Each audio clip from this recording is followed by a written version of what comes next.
पति पत्नी और वो। पति अभी नहा ही रहा था कि उसके फ़ोन पर मैसेज टोन बजा। पत्नी मोबाइल के पास में ही खाना खा रही थी। तभी उसका ध्यान फ़ोन की तरफ गया था। पत्नी सोच में पड़ गई कि अब यह बच्चा कौन है। तब तक पति भी नहा चुका था। पत्नी ने देखा कि मोबाइल में किसी बेबी का मैसेज आया है। पति मुस्कुराता है, फ़ोन उठाता है और उस मैसेज का रिप्लाई करता है, हाय बेबी, कैसी हो, और अपने काम में लग जाता है। इस रिप्लाई को भी उसकी पत्नी पढ़ लेती है। अब हर पल पत्नी के दिमाग में यही विचार आता रहता है कि यह बच्चा कौन है। शाम को पति घर आता है। पत्नी उससे पूछती है, यह बेबी कौन है। पति के जवाब में बस मुस्कुरा देता है और फिर से अपने काम में लग जाता है। 2-3 दिन बीत जाते हैं, फिर भी उस बात ने अभी तक पत्नी का पीछा नहीं छोड़ा था। और फिर से पति के मोबाइल पर फिर एक बार बेबी का मैसेज आता है, आज तो मिलोगे कि नहीं, तुम्हारी बहुत याद आ रही है। इस मैसेज में आग में घी का काम किया। पत्नी का शक और भी ज़्यादा पक्का हो गया। बीच बीच में ऐसे संदेश के प्रावधान होते रहते हैं और पत्नी के मन में इसकी जड़ें और गहरी हो जाती है। पति पर भी जवाब सिर्फ मुस्कुराहट के और कुछ नहीं कहते। पत्नी को और भी ज़्यादा गुस्सा आता है, आग की तरह फटकार लगाता है जब एक दिन उसे अपने पति की जेब में सिनेमा के 2 टिकट मिलते हैं। पत्नी अपने पति से बहुत झगड़ती है। पति उसे समझाने की कोशिश करता है, लेकिन वह कोई भी बात सुनने के लिए तैयार नहीं रहती है। पति को उस पर गुस्सा आ रहा है और यह काम और बहुत बढ़ गया है। काम के लिए पति घर से बाहर निकल जाता है। पत्नी का गुस्सा पति से कई गुना ज़्यादा है। तुरंत वह अपना सारा सामान समेटती है, एक चिट्ठी लिखती है कि मैं मायके जा रही हूँ हमेशा के लिए और पति का घर छोड़ रहा हूँ। क्रोध शांत होने पर जब पति घर आता है तो चिट्ठी पढ़कर उसके होश उड़ जाते हैं। 10 दिन के प्रमाण पत्र और गांव के उस घर पर डोरबेल है जहां पत्नी रह रही है। घर का दरवाज़ा बंद है। दरवाजे पर 10 साल की एक छोटी सी बच्ची हाथों में चिट्ठी लिए खड़ी है।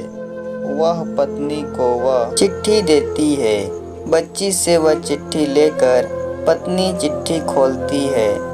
डियर वाइफ, जिस बेबी की वजह से हम दोनों में इतनी झिझक और तुम घर अपना छोड़कर यहाँ चले गए, मैं यह बच्ची जो अभी तुम्हारे सामने खड़ी है, वह बच्चा वही है, अनाथ की एक बच्ची। इसी के साथ बातें करती थी। सिनेमा देखने गए थे। पहली बार जब तुमने बच्चे के बारे में पूछा था तो मैंने नहीं बताया था।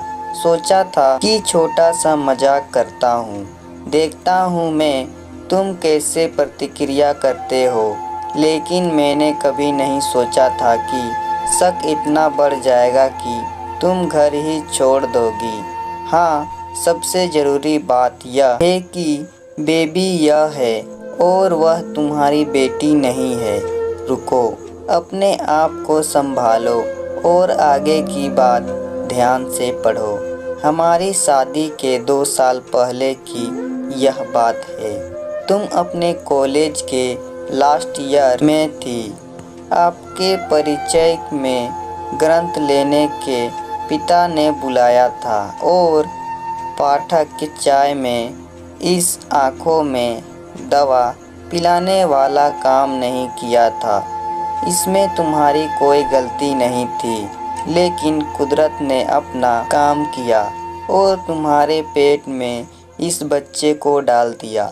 काफ़ी प्रयास करने पर भी गर्भपात नहीं हुआ तो आपके घर वालों ने समाज के डर से मरने वालों को 6 महीने तक घर में ही रखा। तुम्हारा शिकार अपने आप में एक डॉक्टर है, इसलिए यह रोलिंग मांगा बच्चा बड़ी आसानी से बिना किसी कोनो कान खबर हुए इस दुनिया में आ गया। भविष्य में आपके विवाहित जीवन में कोई समस्या ना हो, इसलिए आपके पिता ने इस बच्चे को गांव के एक अनाथ आश्रम में छोड़ दिया। यह बच्चे का मतलब बच्चा है जो अभी आप देख रहे हैं। अगर अभी भी विश्वास नहीं हो रहा है तो इस बच्ची की गाल का वह तिल देख लो जो शायद उसे आखिरी बार रोते हुए देखा होगा। या फिर अपनी पहचान से बोलोगे। पत्नी ने उस बच्ची को पास बुलाया और उसके गालों में देखा कि उसके गाल में तिल है।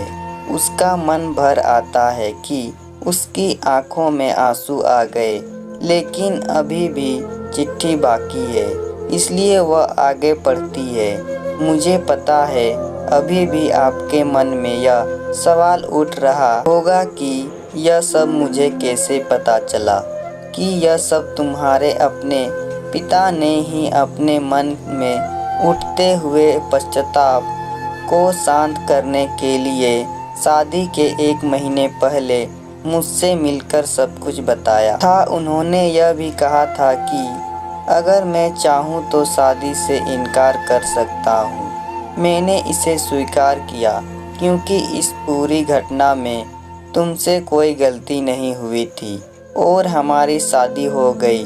मुझे बहुत प्यार दिया, लेकिन तुम्हारे पिता से बच्चे के बारे में जानने के बाद मैं उससे मिले बिना नहीं रह पाया। मैं इस बीच में उससे मिलता था।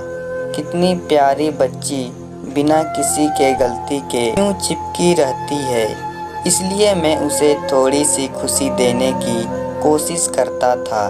बस मुझे इतना ही कहना था। अब अगर तुम फिर से अपने घर आओ, मेरे साथ रहना चाहो तो आ जाओ। तुम्हारा और सिर्फ तुम्हारा करीबी पति। बिना एक क्षण की भी देरी की पत्नी दौड़कर गैलरी में पहुंचती है और रास्ते पर उसका पति छाया हुआ, उसके चेहरे पर मुस्कान की, पत्नी की आंखों में आंसू की पूरब। क्योंकि कुछ भी हो, अपने दोनों के बीच में कभी भी वर्क प्लेस थोड़ी सी भी जगह मत दो, क्योंकि दुनिया में हर बीमारी का इलाज है, लेकिन नाम की बीमारी का कोई इलाज नहीं है। मन शांत रखो, जो भी मन में आए एक दूसरे को बताओ। तो दोस्तों, कहानी पसंद आए तो वीडियो को लाइक करें और साथ ही साथ चैनल को सब्सक्राइब भी कर दें।